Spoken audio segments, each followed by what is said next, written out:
Jupiter is rushing through Aries at the moment. Aries 8. Large hat with streamers flying, facing east. Balancing passionate enthusiasm and judicious caution. Being open and sensitive to higher energies requires a wisdom that the immature person has not developed. Protection is required to limit psychic forces until sufficient development of consciousness has occurred. Guidance is advised so that the source and implications of the wisdom of the East may be assimilated fully.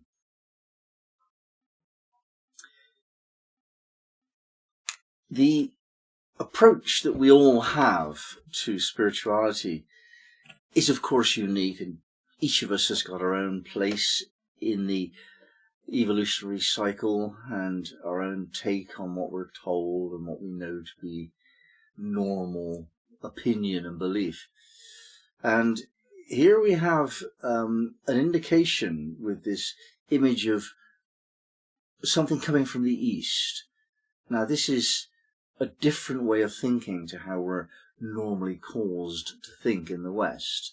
We think of cause and effect, Newtonian physics, if this then that. Well, that's not how they think in the East, and the Eastern spirituality reflects it. So you have things like Buddhism, even Hinduism, and especially Zen Buddhism, and this kind of mystical sense of grasping reality on a much more subtle level than deterministic, moralistic dogma, which you get much more in the West. The West is much more left brain, in other words, getting things done, doing things right, explaining things clearly, having laws and everything applied to spirituality. And that's what gives rise to the religions of the book, they call it, where Islam, Christianity, Judaism, and even Sabian thoughts originally tied in with the teachings of Abraham. And the Sabians I refer to here are the tribe of Sabians, who seem to have digressed from the wisdom that we're studying in Sabian symbols at some point, let's say around the time of Abraham. So this whole implication of following the book is written very, very deeply in the psyche of the Western mind. We're told what is true and what to do about that. That's not how it is in the East. And a lot of us have felt this intuitively. We know that it's much more subtle than what can be written in scriptures.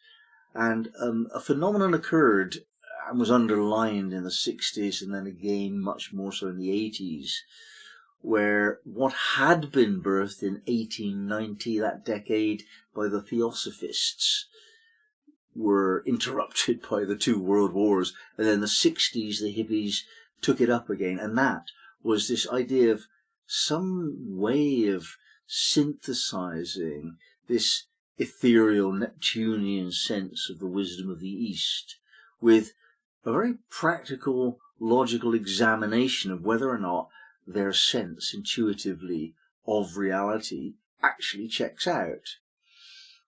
That's the game at hand, and that's been the feature of the last 60 years as we try and find some kind of explanation for mysteries that sometimes are legitimate and sometimes are not. The trouble is with having a system of transportation back home to God, which is ill-defined and not written in scripture. The trouble with that is that people are free to make it up any way they want, and very often they make it up subjectively without any testing the water objectively. Objectivity is in short supply when you do that, and that means that people have this confirmation bias. Why, what they want to be true is projected onto what they believe is true, and we've all done that. So the West has the discipline of checking things out just to see, first of all, if it makes sense, if it hangs together on the level of reasonableness. And that isn't particularly well done, especially in traditions like Hinduism. And even before then, the Egyptian approach to spirituality, it just didn't make any sense. And the West has attempted to make sense of that which cannot be understood. And so you've got limitations on both sides of the line. Now this renders the authentic, passionate, ardent seeker rather vulnerable. We can be vulnerable to be told what is true. And you get zealous Christians, and they know that this is the case, and if you don't believe the same way that they believe, you're wrong.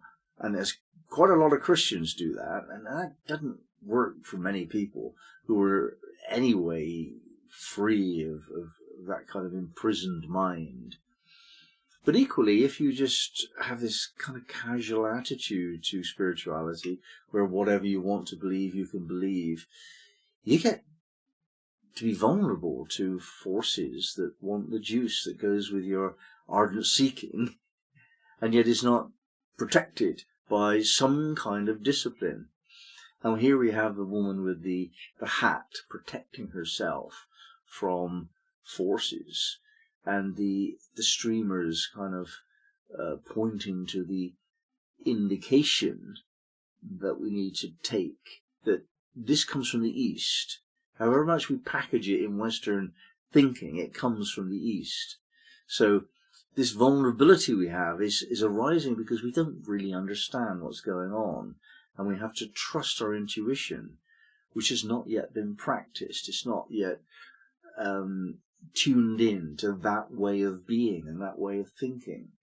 And we see this. We see a lot of silly people in the New Age movement, for example. I would say that there's three categories of people in the New Age movement.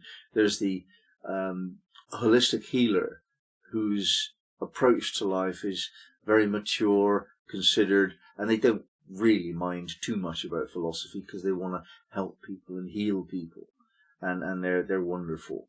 And then there's the what I call the pink and fluffies, that they just make up this image of reality which just doesn't check out. And then there's a third category of people that are somewhere in between. They're aware that the pink and fluffies don't know much, and yet they're not in that line that perhaps the spiritual healers are. And there's another direction that they're taking, and they're seeking, but they haven't found a model of reality that really works well for them. And they take bits of this and bits of that and bits of the other, and try and work it all out, where they have their own unique take on life, but it's reasonable. It can be explained. And you might have different belief systems. The axioms of your belief system might be different, and that might well depend upon an intuitive knowledge. But when you build upon that, the foundation may well be different, but when you build upon that, you build upon that in a reasonable way, and it checks out. So that's what we're hoping for, that we can do that kind of thing. Now, I want to read Rudyard now. His words on this particular degree are very inspiring to me. Aries 8. A large woman's hat. The hat's large, not the woman. With streamers blown by an east wind. The keynote, protection and spiritual guidance in the development of consciousness. This somewhat strange image can be understood if every stated feature in it is clearly analysed without preconceptions. Here again we see a woman, but now her head is covered with a large hat, a protection against the forces of nature, i.e. cold, and the penetrating rays of the sun. At this emotional cultural level, the mental processes are still largely undeveloped. Thus they need protection from the elemental forces of life. A too great openness to the sky energies and the spiritual level could lead to obsession of one kind or another. which we've spoken of already. The symbolic image implies a rather strong wind, thus the activity of some more than material, and especially psychic, forces. These originated in the East, traditionally the seat of spiritualizing and creative transforming influences. The woman's hat has streamers, which enable it not only to respond to the wind, but to indicate its source. In other words, the image symbolizes a stage of development of consciousness in which the nascent powers of the mind are both protected and influenced by energies of a spiritual origin. This suggests a probationary stage in the process of individualization. Under protective guidance, a still most receptive person, the woman, is being influenced by spiritual forces. So this is underlining the point that the mind is an aspect of our spiritual understanding.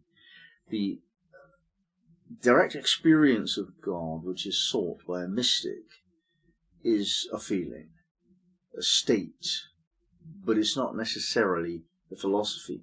And yet certainly on the stage towards that mystical experience, the philosophy side of spirituality has to be included. You have to know what you're doing.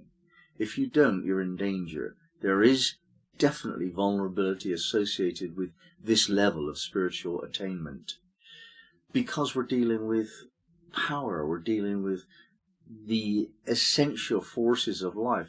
Of course there's danger, therefore we're vulnerable until we've learned how to protect ourselves.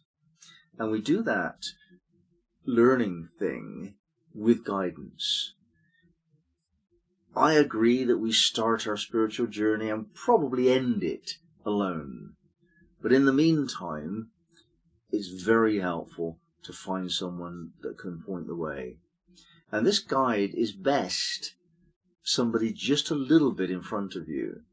If we go to somebody way above our level, we're not going to get what they get. They see things differently. We're never going to see that at this stage. So we need somebody who's a little bit further along than we are, just to say, look, I made that mistake. You don't want to do that. You want to do this. Or that's what you're doing wrong. Try it this way. Just that kind of helpful clue now and again. In other words, we're not teaching dogma here. We're not explaining philosophy at that stage of guidance. We're just helping people avoid the pitfalls that we had to fall into to learn the lessons. And the protection of the hat in this image is included within that guidance. It is not only that a spiritual guide gives you thoughts, ideas, wisdom, practices. It's also the case that when you are in guidance with a spiritual teacher, that the teacher somehow casts a protective shield over you, just like a hat, and shows you where the wind is coming from. It's not where you thought. And so you're not going the direction that you thought you were going in. It's a different direction. And the streamers are pointing in that direction. So the suggestion here is that as you are awakening, you need protection.